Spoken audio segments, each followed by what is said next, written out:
इतने दिनों तक आपने न जाने क्या क्या किया, पर आपका उद्धार करने वाला इस भारतवर्ष में कोई पैदा नहीं हुआ।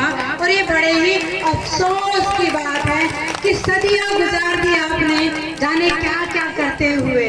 आपके आंख के आंसुओं को अगर इकट्ठा कर लिया जाता तो एक समुद्र तैयार हो जाता, परंतु कोई भी ऐसी शक्ति पैदा ना हो सकी कि आपके उन आंसुओं को पूछ सके। आपकी सदियों से चली आ रही जो हिंसाएं हैं उन हिंसाओं को रोक सके। और फिर उदय होता है बाबा साहब का। बाबा साहब चूंकि वो एक बोधिसत्व है, आज मैं ये नहीं बताने वाली कि बाबा साहब को बोधिसत्व क्यों कहते हैं, ये एक बड़ा विषय है, उसके लिए मुझे 1.5 घंटा लगता है उसको बताने के लिए, और वो आप मुझे देंगे नहीं, इसलिए मैं उस विषय की ओर जाऊंगी नहीं। लेकिन फिर भी वह एक बोधिसत्व जो होता है वह निस्वार्थ भाव से सभी जीवों के लिए अपने बच्चे के समान मानकर उनकी सेवा करता है। जो बात बुद्ध ने करने मैत्र सूत्र में कही है, उसको मैत्र सूत्र भी कहते हैं पाली में। उसमें बुद्ध ने कहा है, जैसे एक माँ अपने इकलौते पुत्र की रक्षा अपनी जान पर खेल कर करती है, वही भाव समस्त जीवों के प्रति बनाए रखिए। यह भाव को समस्त जीवों के प्रति बनाए रखना सरल नहीं है। इस भाव को बनाने वाले बिरले ही होते हैं। इस भाव को बनाने वाले बोधिसत्व ही वैसा कार्य कर सकते हैं। और बोधिसत्व, क्योंकि बाबा साहब सदी के बोधिसत्व हैं। पढ़े लिखे व्यक्ति बहुत हो सकते हैं, काम करने वाले व्यक्ति बहुत हो सकते हैं, लेकिन बोधिसत्व पैदा नहीं होते आसानी से। बोधिसत्व बनना पड़ता है निस्वार्थ भाव से। जब कोई व्यक्ति अपना सब कुछ लगा देता है करुणा को और प्रज्ञा के ऐसे पंखों के साथ में, वो बोधिसत्व उड़ान भरता है, तो वो बोधिसत्व बनता है। उसकी 10 प्रतिज्ञाएं हैं, परंतु उसमें से जो पहली प्रतिज्ञा में उसी को लेकर के फिर इसको कनेक्ट करूंगी, वो है दान पारमिता। और वो दान पारमिता में से जो पहली वो दान पारमिता है, उस दान पारमिता की वो पेशकश थी जिसको हिंदू कोड बिल कहते हैं। उसमें बाबा साहब ने हम लोगों को अभय का दान दिया है।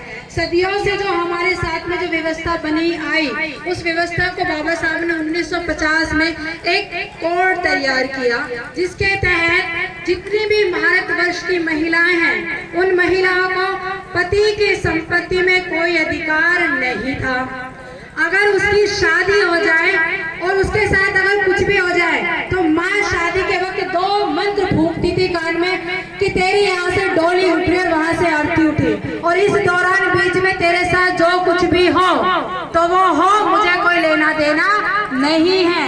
इसीलिए शादी हुई है तो वहां से आरती उठेगी, घर का रास्ता बंद है तेरे लिए। लेकिन बाबा साहब ने ये रास्ता खोल दिया। उन्होंने कहा नहीं, अगर आपने बेटी पैदा करो या बेटा पैदा करो, दोनों को बराबर का अधिकार आपकी संपत्ति में होगा।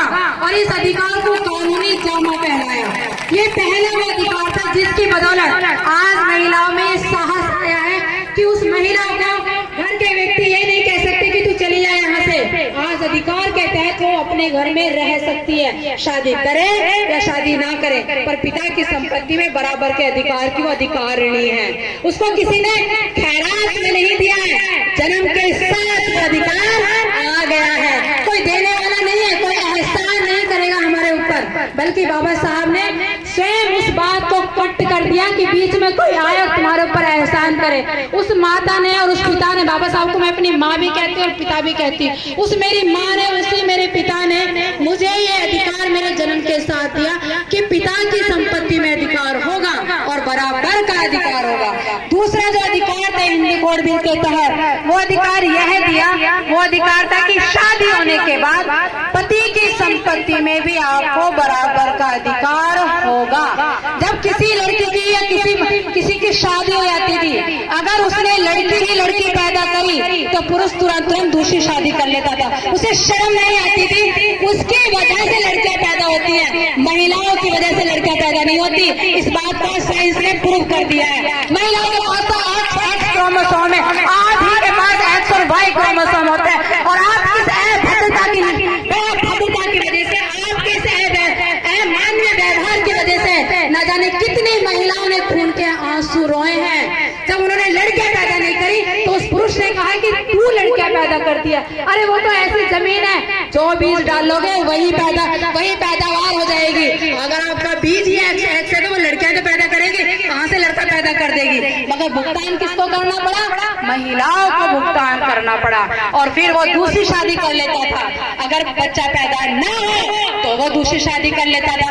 कभी महिला ने ऐसा नहीं कहा कि बच्चे पैदा ना हो रहे, हो सकता है तेरे में कोई प्रॉब्लम, चल मैं कोई दूसरा आदमी कर लेती हूँ।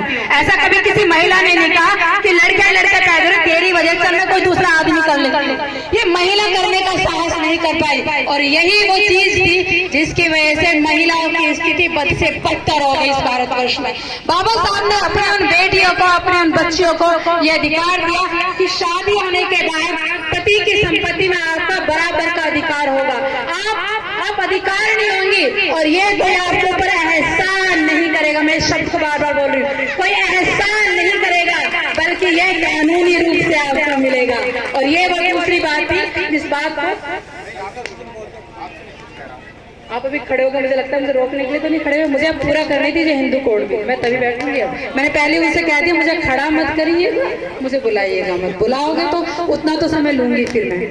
और क्योंकि यहाँ सब पुरुष बैठे हैं और अकेली महिला मैं हूँ, तो भैया सबके बराबर का तो समय दोगे, अकेली बोल रही हूँ तो। फिर उसके बाद में ये दूसरा अधिकार था जो हिंदू कोड बिल के तहत हमें मिला। तीसरा अधिकार कि कोई भी जो लड़की है अगर वो उस उम्र पे आ